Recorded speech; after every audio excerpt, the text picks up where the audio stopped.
وقال رسول الله صلى الله عليه وسلم كلكم راع وكلكم مسؤول عن رعيته الإمام راع ومسؤول عن رعيته والرجل راع في أهله ومسؤول عن رعيته والمرأة راع في بيت زوجها ومسؤولة عن رعيتها والخادم راع في مال سيده ومسؤول عن رعيته فكلكم راع ومسؤول عن رعيته أو كما قال النبي صلى الله عليه وسلم اللهم صل على محمد وعلى آل محمد كما صليت على إبراهيم وعلى آل إبراهيم إنك حميد مجيد اللهم بارك على محمد وعلى آل محمد كما باركت على إبراهيم وعلى آل إبراهيم إنك حميد مجيد سبحانك لا علم لنا إلا ما علمتنا إنك أنت العليم الحكيم আল্লাহ রব্বুল আলামিনের দরবারে অসংখ্য অগণিত শুকরিয়া। আল্লাহ সুবহানাহু ওয়া তাআলা বড় মেহেরবানি করে আমাদেরকে জুমার দিন জুমার নামাজ জামাতের সাথে আদায়ের উদ্দেশ্যে মসজিদে এসে উপস্থিত হবার তৌফিক দান করেছেন।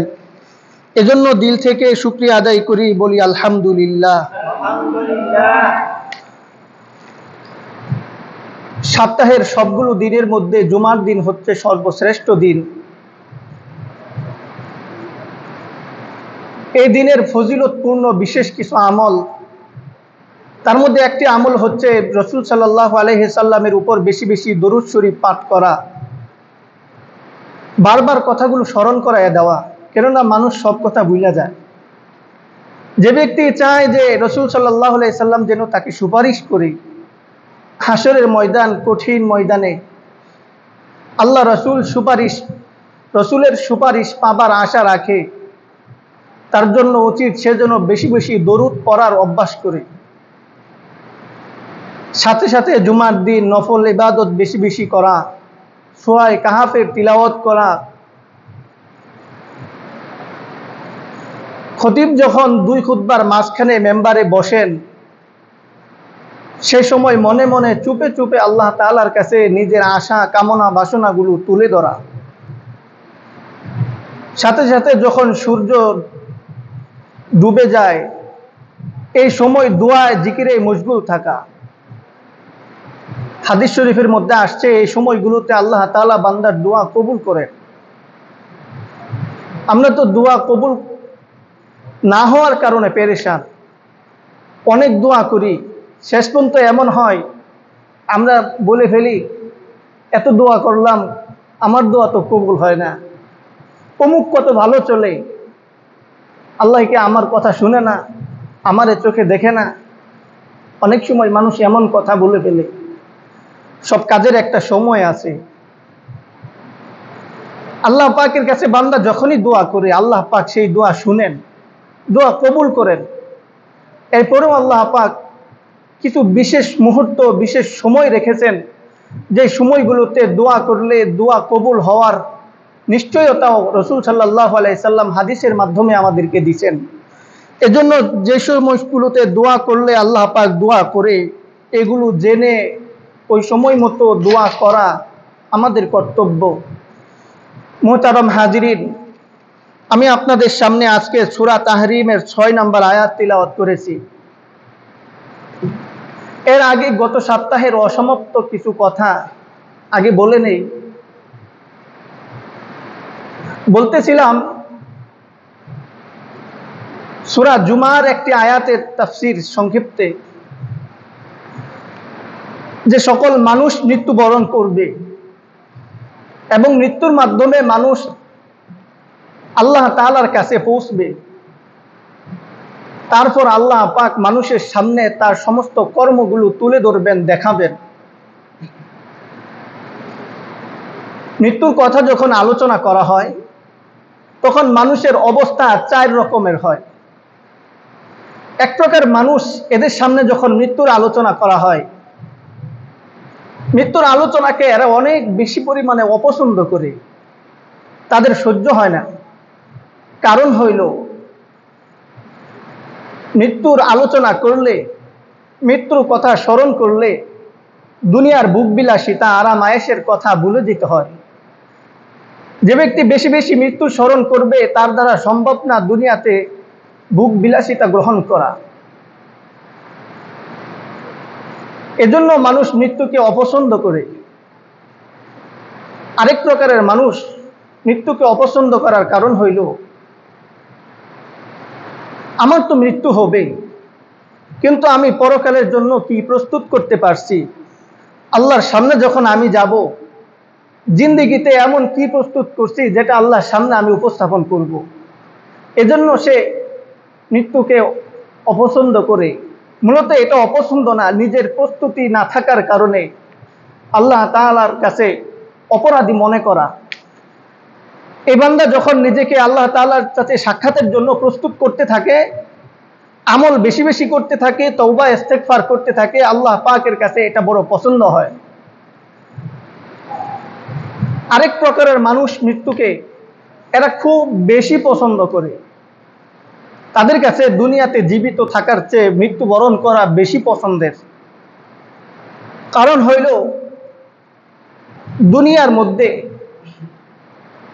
যে সমস্ত ঘটনা আছে, অপরাধ আছে, অন্যায় আছে, ফিতনা আছে, বিপদ আপদ আছে, হাদিস শরীফের মধ্যে আসছে মুমিনের জন্য দুনিয়াটা হচ্ছে একটা জেলখানার মতো।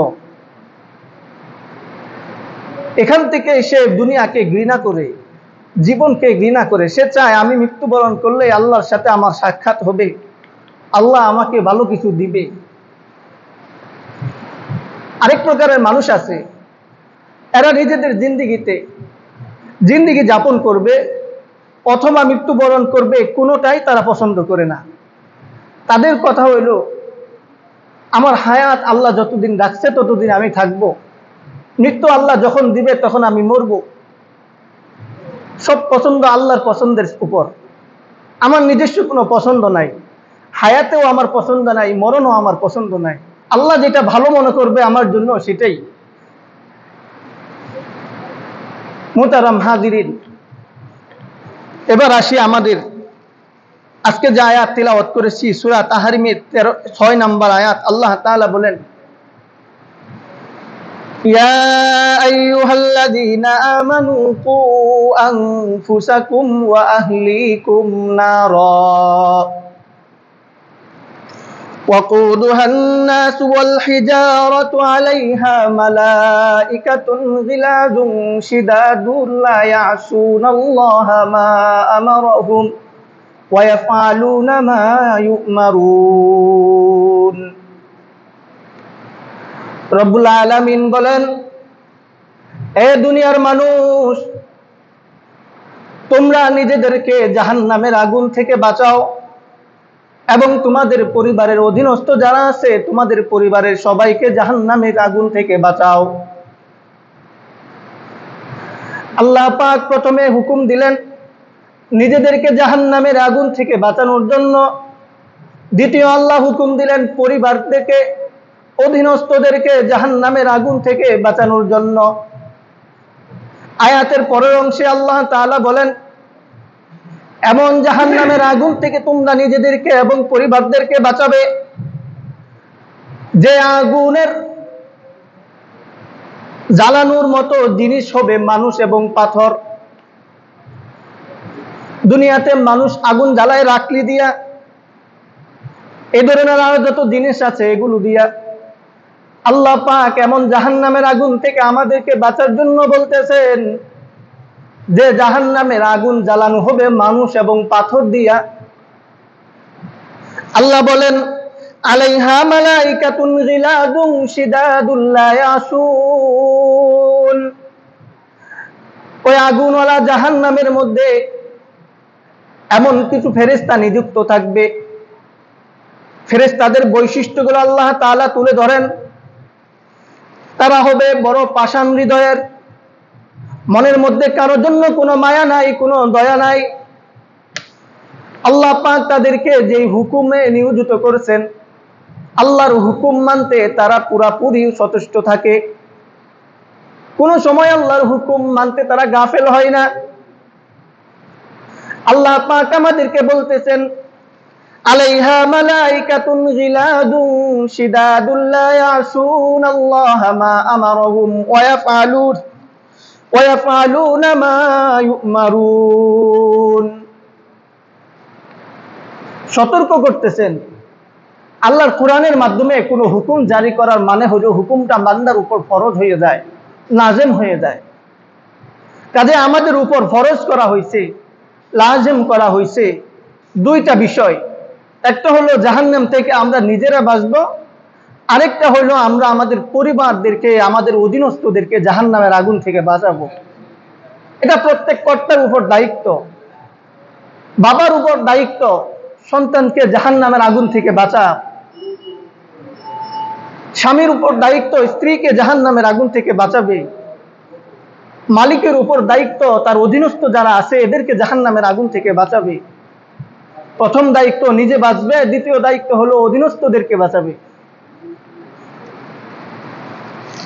এদেরকে জাহান্নামের আগুন থেকে বাঁচাইতে হইলে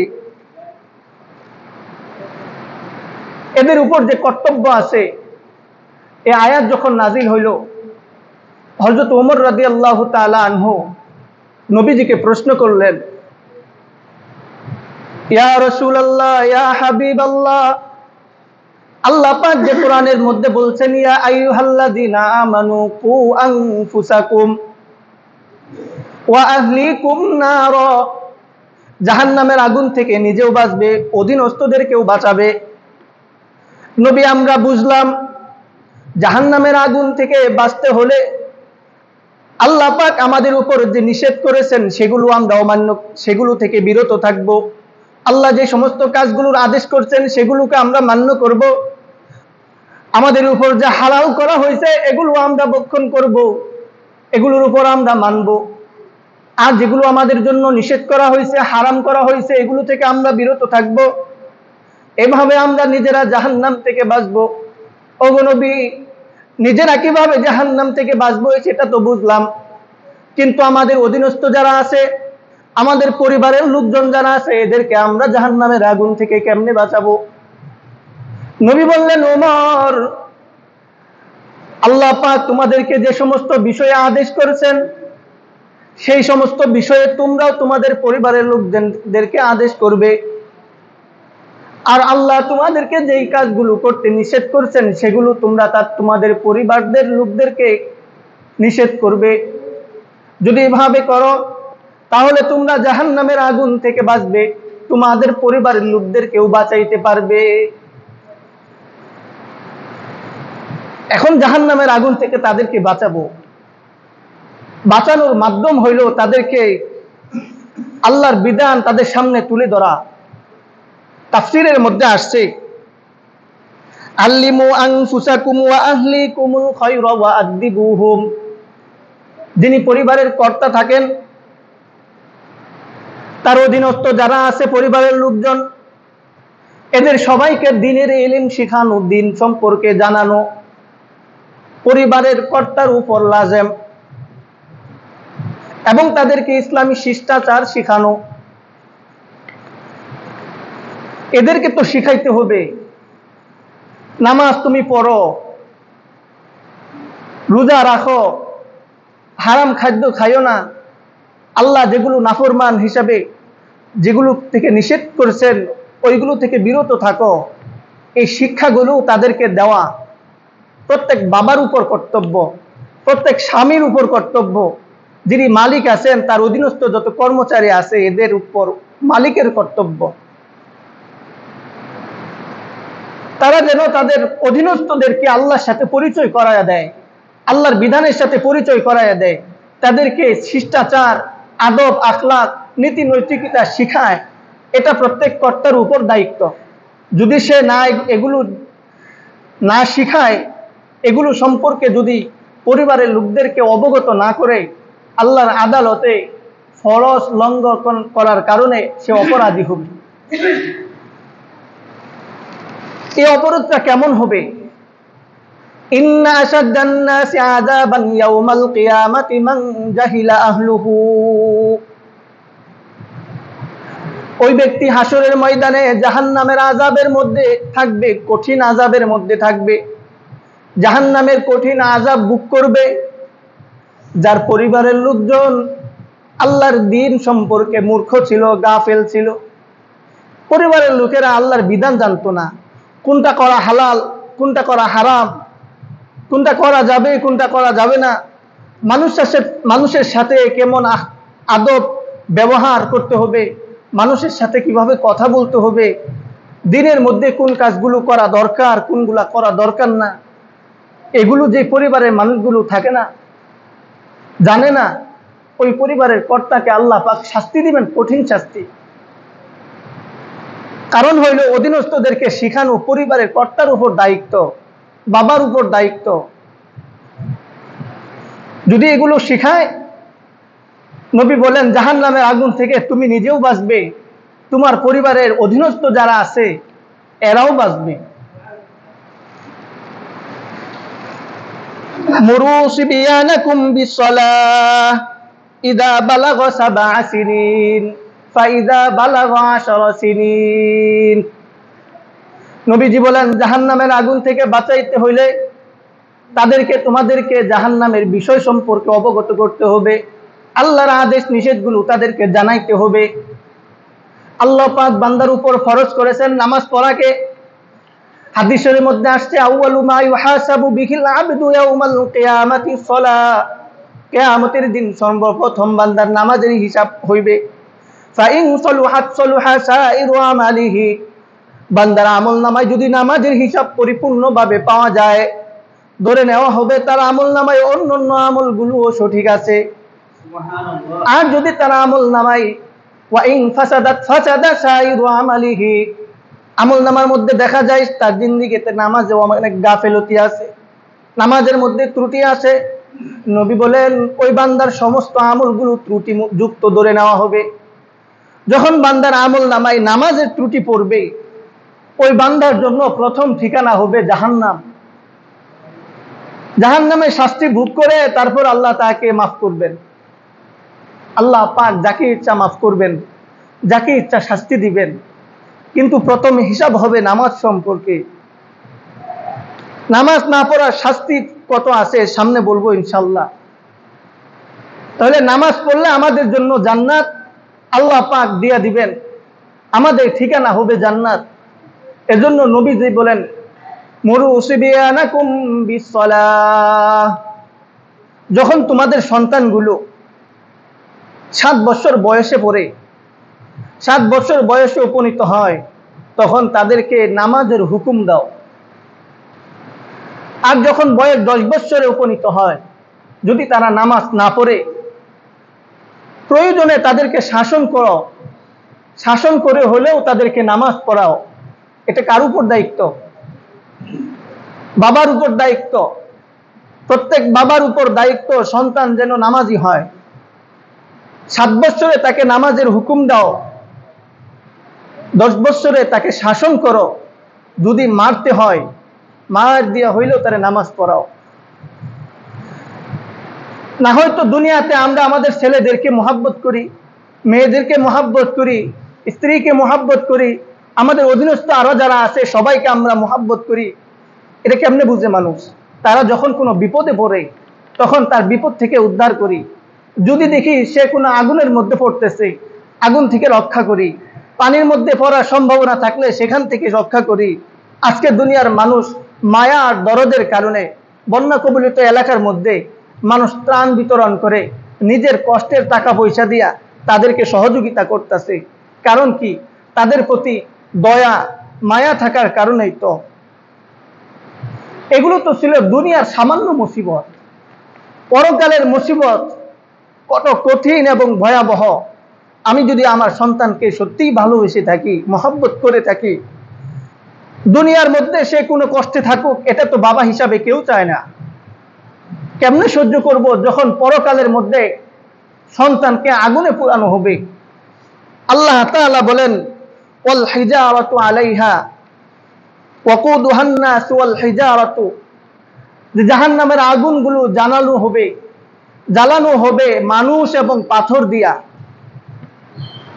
মানুষ তো তারা যারা নাফরমানি করে, আল্লাহর হুকুম লঙ্ঘন করে, এদেরকে আল্লাহ পাক জাহান্নামের আগুনের মধ্যে জ্বালাবেন।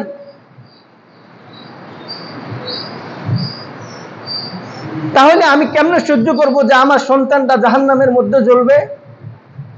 কোনো বাবা সহ্য করবে? জাহান্নামের আগুনের কথা যদি বাদ দেই, দুনিয়ার আগুনে সন্তানের হাতটা একটু পুড়ে যাক, কথার কথা মায়ের রান্না করতেছে, সন্তানটা ছোট বাচ্চাটা মায়ের পাশে বসে রয়েছে, চুলার মধ্যে আগুন জ্বলতেছে, মা বাহিরে গেল পানি আনার জন্য অথবা ঘর থেকে কিছু আনার জন্য, অবুঝ শিশুটাকে আগুনের পারে রেখে চলে আসবে নাকি বলেন? চলে আসবে না সাথে করে নিয়ে আসবে? কারণ ছোট্ট বাচ্চা না বুঝে হয়তো আগুনের দিকে যাইতে পারে, আগুনে হাত দিতে পারে।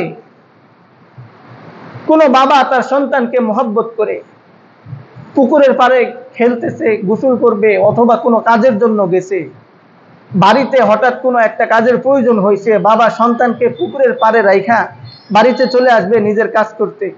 আমি তো আবার একটু পরে চলেই যাব, রাইখা আসবে কেউ?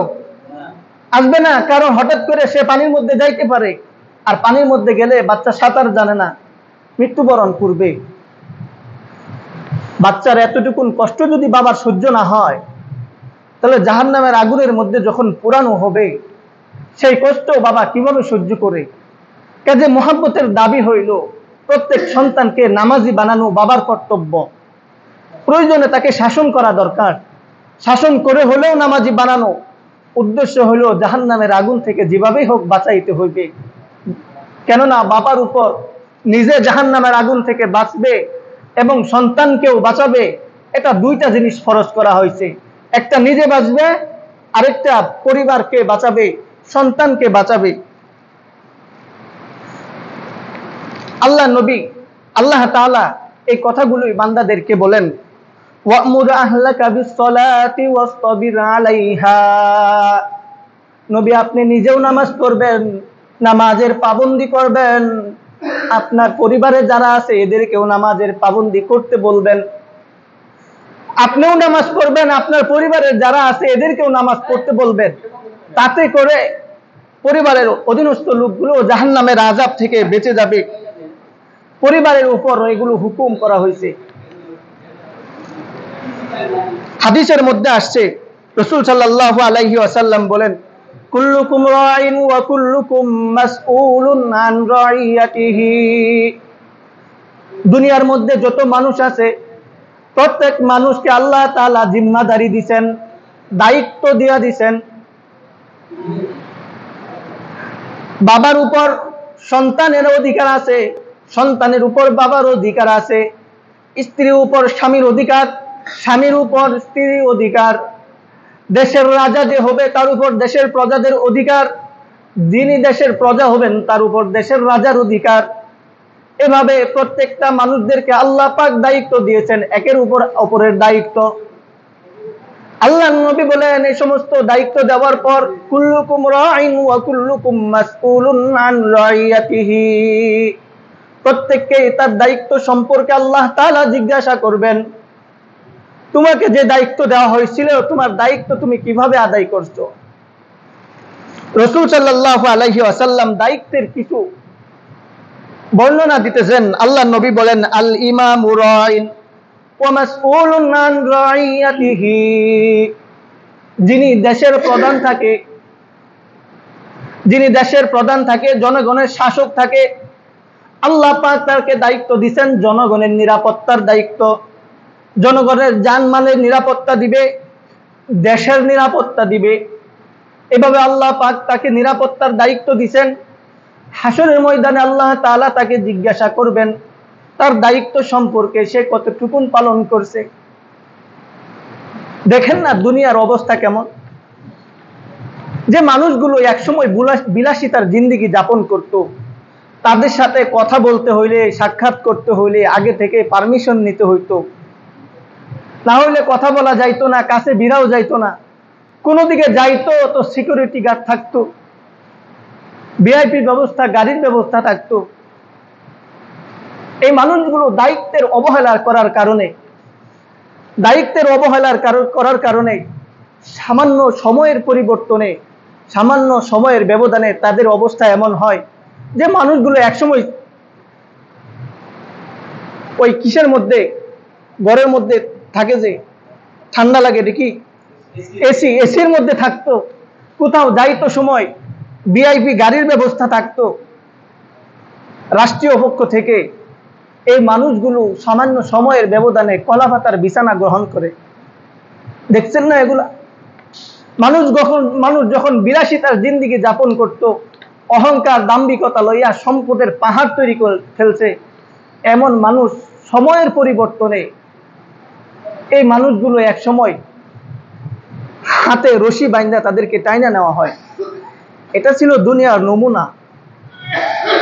দুনিয়াতে নিয়মের পরিবর্তন করলে, অনিয়ম করলে যদি এরকম শাস্তি হয়, আল্লাহ পাক আপনার উপর আমার উপর যে জিম্মাদারি দিছেন, দায়িত্ব দিছেন, এই দায়িত্বের মধ্যে খেয়ানতি করলে, এই দায়িত্বের মধ্যে অবহেলা করলে আল্লাহর আযাব আরো কত কঠিন হইতে পারে। এগুলো আমাদের চিন্তার বিষয়। আল্লাহ পাক এগুলো আমাদেরকে দেখাইছেন আমরা যেন শিক্ষা গ্রহণ করি। দুনিয়ার সামান্য সময়ের জন্য কেউ ক্ষমতা পাইলে, ক্ষমতার অপব্যবহার করার পর, দায়িত্বের অপব্যবহার করার পর যদি তার জন্য এমন শাস্তি হয়, তাহলে আল্লাহ পাক যখন শাস্তি দিবেন দায়িত্বের অবহেলা করার কারণে, সেই শাস্তিটা কেমন হবে।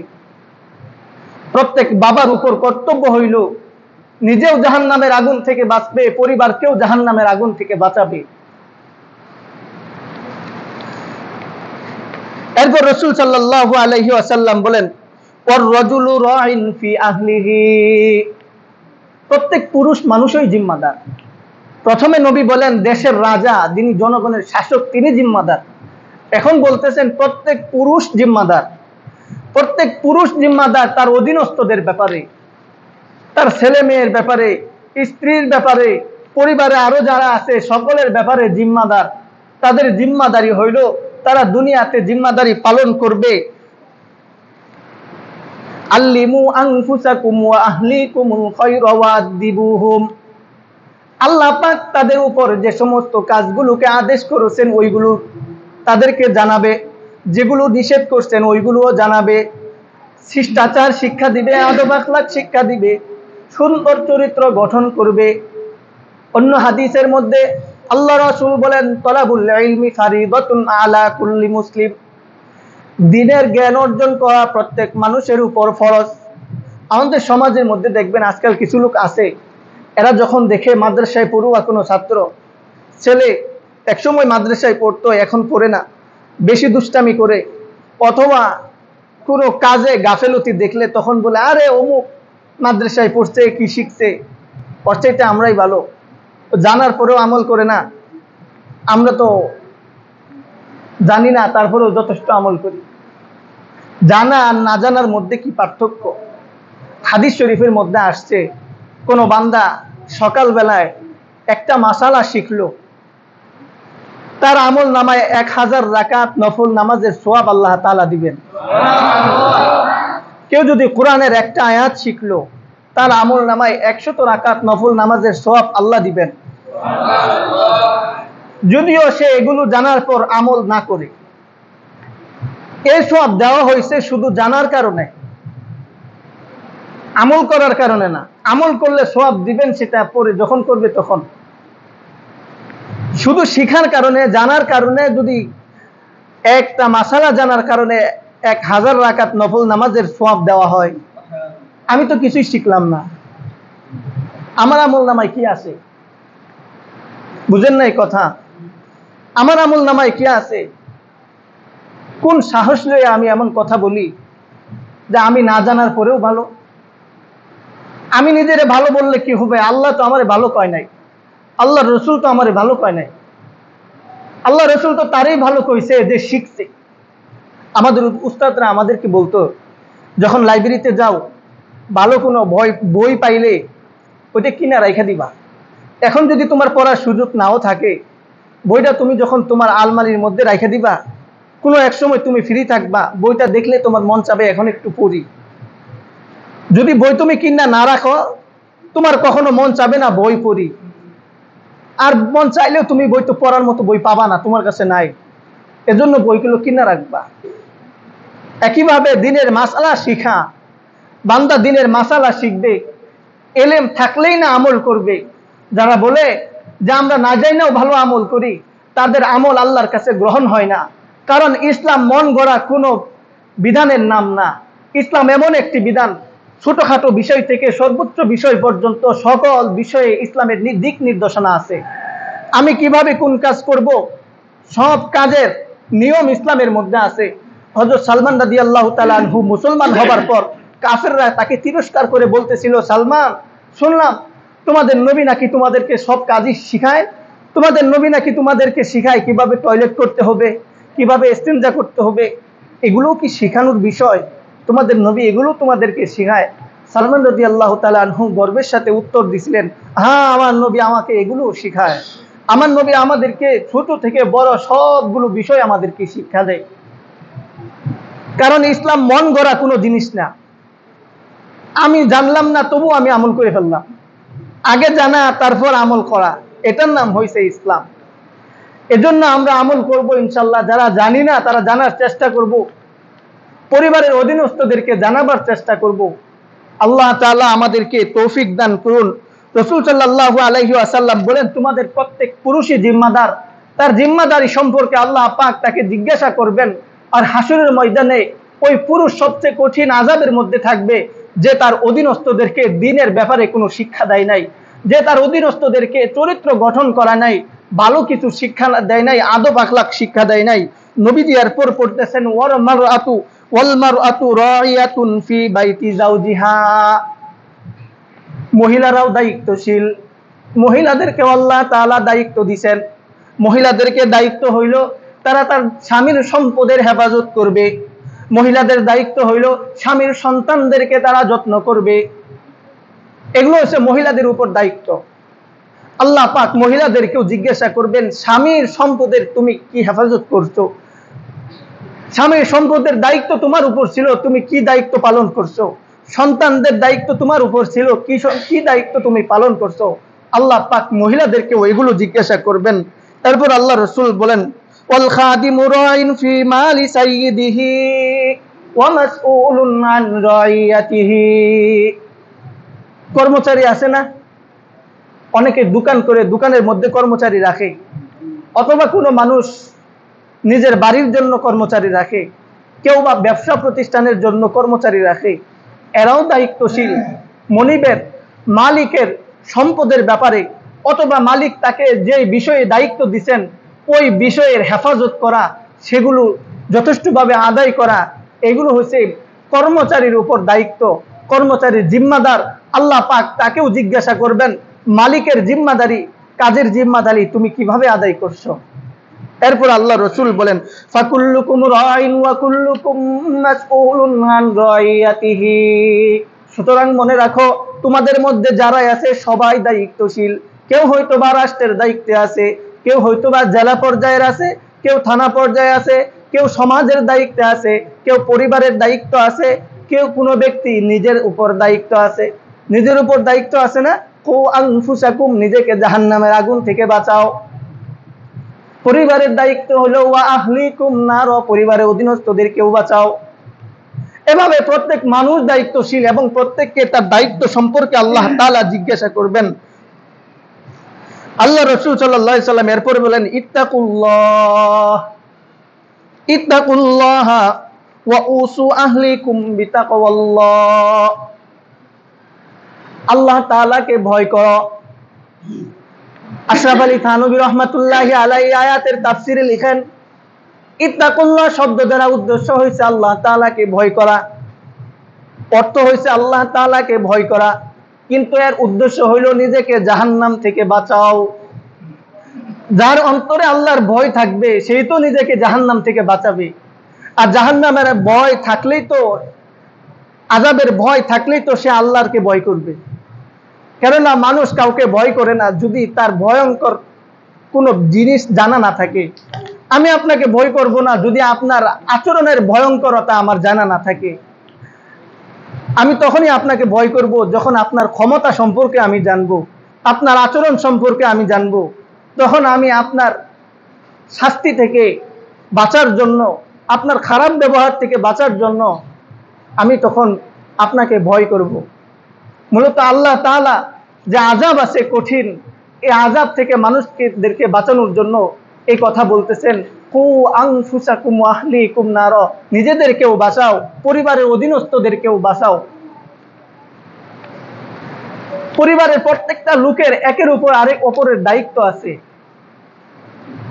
স্বামীর উপর যেমন স্ত্রীর দায়িত্ব, স্ত্রীর উপরও স্বামীর দায়িত্ব, বাবা মায়ের উপর দায়িত্ব সন্তানের, সন্তানের উপর দায়িত্ব বাবা মার। আমাদের উপর আগে কর্তব্য হলো আমাদের সন্তান যারা আছে এদের দায়িত্ব আগে পালন করা। এরা আমাদের কাছে কোন কোন জিনিস প্রাপ্য, আমাদের উপর তাদের কি কি অধিকার আছে, হক আছে, এইগুলো আগে আদায় করা। যদি আমরা এগুলো আগে আদায় করি তাহলে আমাদের একটা সময় আসবে যখন তারা আমাদের অধিকারগুলো আদায় করবে। যে বাবা সন্তানের অধিকার আদায় করে না, ওই বাবার জন্য উচিত না যে সন্তান তার কোনো অধিকার আদায় করবে এমন আশা রাখে। কেননা সন্তানের প্রাপ্যগুলো আগে আদায় করতে হয়। যদি আদায় করে তাহলে পরে সন্তান তার প্রাপ্যগুলো আদায় করবে। সন্তানের প্রাপ্য হলো বাবার উপর, সন্তানকে জাহান্নাম থেকে বাঁচাবে। আর জাহান্নাম থেকে বাঁচানোর জন্য তাকে দ্বীনের ইলম শেখানো দরকার, দ্বীন সম্পর্কে তাকে জানানো দরকার, আল্লাহর আদেশ নিষেধগুলো তাকে অবহিত করা দরকার। বাবাই যদি এগুলো না করে, ওই বাবার উচিত না সেজন্য ভবিষ্যতে তার সন্তান থেকে ভালো কিছু চায়। প্রত্যেক সন্তান এগুলো চায়। আল্লাহ পাক আদেশ করতেছেন বান্দার উপর যে তুমি তোমার সন্তানদের কোন কোন জিম্মাদারি আদায় করবে। এক নম্বরে জিম্মাদারি হইল তুমি আল্লাহ তাআলা তোমার উপর যে সমস্ত বিষয়গুলোকে আদেশ করছেন এইগুলো সন্তানদেরকে আদেশ করবে, অর্থাৎ সৎ কাজের আদেশ করা। দ্বিতীয় জিম্মাদারি হইল অসৎ কাজের নিষেধ করা, যেগুলো আল্লাহ নিষেধ করছেন ওইগুলো থেকে নিষেধ করা। বাবার উপর দায়িত্ব, স্বামীর উপর দায়িত্ব। তৃতীয় হইল দ্বীন সম্পর্কে তাদেরকে অবগত করানো, তারা যেন দ্বীনের ইলম হাসিল করে এই ব্যবস্থা তাদের জন্য করে দেওয়া। চতুর্থ দায়িত্ব হইল তাদেরকে উত্তম চরিত্র, উত্তম আখলাক গঠনের জন্য সহযোগী করা। বাবা যখন এগুলো মানবে, ওই বাবা সন্তানকেও জাহান্নামের আগুন থেকে বাঁচাইতে পারবে, নিজেও বাঁচতে পারবে। আল্লাহ পাক শুধু নিজের উপর জাহান্নাম থেকে বাঁচা ফরজ করেন নাই, বরং আল্লাহ তাআলা পরিবারের লোকদেরকেও বাঁচানো ফরজ করছেন। কাজে নিজে যেমন জাহান্নামের আগুন থেকে বাঁচা ফরজ, পরিবারের লোকদেরকেও বাঁচানো ফরজ। হযরত ওমর রাদিয়াল্লাহু তাআলা আনহুর কাছে এক লোক গেছে, যায় বলতেছে, ও ওমর, আমার সন্তান আমার অধিকারগুলো আদায় করে না, সে আমার কোনো কথা মানে না। ওমর রাদিয়াল্লাহু তাআলা আনহু বললেন, তুমি তোমার ছেলেকে নিয়ে আসো। ছেলে যখন ওমরের কাছে আসছে, হযরত ওমর রাদিয়াল্লাহু তাআলা আনহু ছেলেকে জিজ্ঞাসা করলেন, কি ব্যাপার, তোমার ব্যাপারে তোমার বাবা নালিশ দিছে, তুমি তোমার বাবার কোনো অধিকার আদায় করো না, তুমি তোমার বাবার কথা মানো না। ছেলে ডাক দেয়া কয়, ও খলিফাতুল মুসলিমিন, আপনার কাছে আমি জানতে চাই, ইসলামের মধ্যে শুধু কি সন্তানের উপর বাবার অধিকার এটাই আছে, নাকি বাবার উপর সন্তানের অধিকারটাও আছে? খলিফাতুল মুসলিমিন ওমর বলেন, না, ইসলামের মধ্যে সন্তানের উপর বাবার যেমন অধিকার আছে, বাবার উপরও সন্তানের অধিকার আছে। ছেলে বলে, ওগো খলিফাতুল মুসলিমিন, আপনি একটু আমাকে শুনাইয়া দিন, আল্লাহ তাআলা বাবার উপর সন্তানের কোন কোন অধিকারগুলো রাখছেন। খলিফাতুল মুসলিমিন বলেন, আল্লাহ তাআলা বাবার উপর সন্তানের যে অধিকারগুলো রাখছে তার মধ্যে অন্যতম একটা অধিকার হইল সন্তান এর জন্য একজন ভালো মা উপহার দিবে বাবা। দ্বিতীয় অধিকার হইল সন্তান যখন দুনিয়াতে আসবে তার জন্য সুন্দর একটা নাম রাখবে, যে নামটা সুন্দর নাম হবে। তৃতীয় অধিকার হইল সে যখন বড় হবে, বুঝতে শুরু করবে, তার যখন জ্ঞান বুদ্ধি হইতে শুরু করবে, তখন তাকে দ্বীনের বিষয় এসে শিক্ষা দিবে, আল্লাহ তাআলার সাথে তাকে পরিচয় করাইয়া দিবে, দ্বীনের সাথে পরিচয় করাইয়া দিবে। ছেলে ডাক দিয়া কয় গো খলিফাতুল মুসলিমিন, আমার বাবা আপনার কাছে নালিশ নিয়ে আসছে, আমি আমার বাবার অধিকারগুলো আদায় করি না। আমার উপর আমার বাবার যতগুলো অধিকার আছে আমার বাবা একটা অধিকারও আদায় করে নাই, একজন ভালো মা আমাকে দেয় নাই। আমি যখন দুনিয়াতে আসছি আমার জন্য একটা ভালো নামও নির্বাচন করে নাই। আমি যখন বুঝবান হয়েছি দ্বীনের একটা অক্ষরও আমাকে শিক্ষা দেয় নাই। খলিফাতুল মুসলিমিন হযরত ওমর রাদিয়াল্লাহু তাআলা আনহু বাবাকে ধমক দিয়ে বলে, আরে তুমি আসছো সন্তানের নামে অভিযোগ লইয়া, সন্তান তোমার অধিকারগুলো আদায় করে না, আল্লাহর আযাবের মধ্যে তো তুমি আগে পড়বে, কারণ তুমি তোমার সন্তানের কোনো অধিকার আদায় করো নাই। ওমর রাদিয়াল্লাহু তাআলা আনহু সন্তানের কোনো বিচার করেন নাই, বরং বাবাকে উপদেশ দিলেন, আগে গিয়া নিজের সন্তানের অধিকারগুলো আদায় করো, তারপর সন্তান থেকে তুমি অধিকার চাইও। আমাদের বাবাদের উপর কর্তব্য আছে আমরা যেন সন্তানের এই অধিকারগুলো আদায় করি। কয়েকটা অধিকার আমি আপনাদেরকে শোনাইয়া দেই সন্তানদের পক্ষ থেকে। একটি অধিকার হলো সন্তান যখন মায়ের গর্ভে আসবে তার জন্য একজন উত্তম চরিত্রের অধিকারী, নেককার, দিনদার একজন মায়ের উপহার তাকে দিবেন। মায়ের উপহার কেমনে দিব?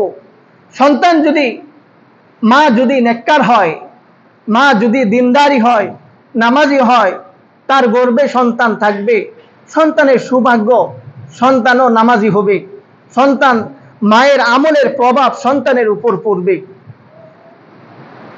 এজন্য মা বোনদের উচিত যখন সন্তান গর্ভে থাকে তখন বেশি বেশি দুরূদ শরীফ পাঠ করা, বেশি বেশি ইস্তেগফার করা, নামাজ পড়া, তাতে করে সন্তানও দিনদার হবে বলে আশা করা যায়। সন্তানের আরেকটা অধিকার হয়েছে বাবার উপর। সন্তান যখন দুনিয়াতে আসবে, আসার পর তার নামটা সুন্দর রাখবে, কেননা নামের একটা প্রভাব ব্যক্তির উপর পড়ে। নাম যদি সুন্দর হয় তার উন্নত চরিত্র হবে, উত্তম চরিত্র হবে, উত্তম আখলাক হবে, নামের উপর তার মেধার প্রভাব পড়বে, নাম ভালো হইলে মেধাও ভালো হবে। আরেকটা অধিকার হইল সন্তানের, সন্তান যখন দুনিয়াতে আসবে কোনো কারণে যদি নিজের মায়ের বুক থেকে দুধ কম থাকে, অন্য কোনো মহিলার থেকে দুধ পান করানোর প্রয়োজন হয়, অনেক সময় হয় না এমন, অন্য কোনো মহিলার দুধ যদি পান করানোর প্রয়োজন হয়, যেই মহিলার দুধ পান করাবে দেখবে এই মহিলাটা সৎ চরিত্রবান কিনা, এই মহিলা হালাল হারাম পার্থক্য করে চলে কিনা, এই মহিলাটা নামাজ পড়ে কিনা, এর আদব আখলাক ঠিক আছে কিনা। যদি এগুলো ঠিক থাকে এমন একজন মহিলার মাধ্যমে দুধ পান করাবে। কেননা বাচ্চা যখন দুধ পান করে, যার দুধ পান করবে তার চরিত্র যেমন হবে, তার চরিত্রের একটা প্রভাব যে বাচ্চা দুধ পান করবে তার মধ্যেও পড়বে। কাজে দুধ পান করানোওয়ালা মহিলা যদি সচ্চরিত্রবান হয়, বাচ্চাও সচ্চরিত্রবান হবে। আরেকটা অধিকার হইল তারা যখন বয়সে উপনীত হবে তখন তাদেরকে দিন শিখানো। দিন শিখানো প্রত্যেক বাবার উপর ফরজ, প্রত্যেক বাবার উপর ফরজ। আজকে এই বিষয়গুলোতে মানুষ গাফেল থাকে। অনেক মানুষ নিজেরাই দিন মানে না, সন্তানদেরকে আর কি আদেশ করবে। আর অনেক মানুষ দিন মানলেও বিভিন্ন কাজের ঝামেলায় অথবা অলসতার কারণে সন্তানকে দিন শিক্ষা দেয় না। তাদের পক্ষ থেকে দিন শিক্ষা দিয়ে থাকে মাদ্রাসার আলেমগণ। আপনি যখন সন্তানকে দিন শিখাইতে পারেন না, সন্তানকে মাদ্রাসায় দিয়ে আসেন, আপনার উপর দায়িত্ব ছিল সন্তানকে দিন শিখানো। আপনি মাদ্রাসায় দিয়ে আসলেন, তাকে দিন কে শিখায়? মাদ্রাসার আলেমগণ শিখায়। আপনার পক্ষ থেকে মাদ্রাসার আলেমরা এই কাজ করে দিতেছে। এজন্য বলি, যাদের ছোট বাচ্চা আছে এখনো দিন সম্পর্কে অবগত করেন নাই, হাসরের মাঠে আপনি কঠিন আযাবের মধ্যে থাকবেন দিন না শিখানোর কারণে। আপনার উপর ফরজ ছিল আপনার বাচ্চাকে দিন শেখানো, বাড়িতে বসায় রাখা না রাখা এদেরকে মাদ্রাসায় দিয়া দিন, দিন শিখুক, নিজেও জাহান্নাম থেকে বাঁচুন, আপনার সন্তানও বাঁচুক। কেননা যদি দিন না শিখান, আপনার উপর যে কঠিন আযাব আপনার জন্য অপেক্ষা করছে, বরদাস্ত করার ক্ষমতা কোনো মানুষের নাই। আরেকটা অধিকার হইল, ছেলে যখন বড় হয় তখন তাকে সময় মতো বিয়ে করাইয়া দেওয়া। সরকারি নিয়ম অনুযায়ী আসে একটা বয়সের বাধা, সেটা ভিন্ন বিষয়। সন্তান যদি বয়সের বাধার কারণে গুনাহের মধ্যে লিপ্ত থাকে, এর জন্য দায়ী হবে বাবা মা। কাজেই জাহান্নাম থেকে নিজেও বাঁচা দরকার, নিজের সন্তানদেরকেও বাঁচা দরকার। এজন্য বয়সে যখন উপনীত হয় তাকে বিয়ে করাইয়া দেওয়া। আরেকটা অধিকার হইল, কন্যা সন্তান বিয়ে দেবার পর অনেক সময় তাদের সংসার ভেঙে যায় অথবা স্বামী মারা যায়, এই সন্তানগুলো যখন ঘরের মধ্যে আসে তখন এদেরকে যথেষ্ট আদর যত্ন করা, মোহাব্বত করা, ঠিক সেভাবে আদর যত্ন করা। সে যখন ছোট ছিল তাকে যেমন আদর করা হয়েছে, যেমন যত্ন করা হয়েছে, সে যখন স্বামীর ঘর থেকে ফিরে আসছে তখনও তাকে এরকম আদর যত্ন করে রাখা, আরেকবার বিয়ে হওয়ার আগ পর্যন্ত।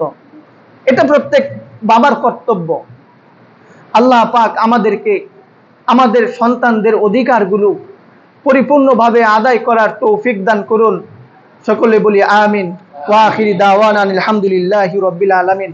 যারা সুন্নত করি নাই, সুন্নত করিনি।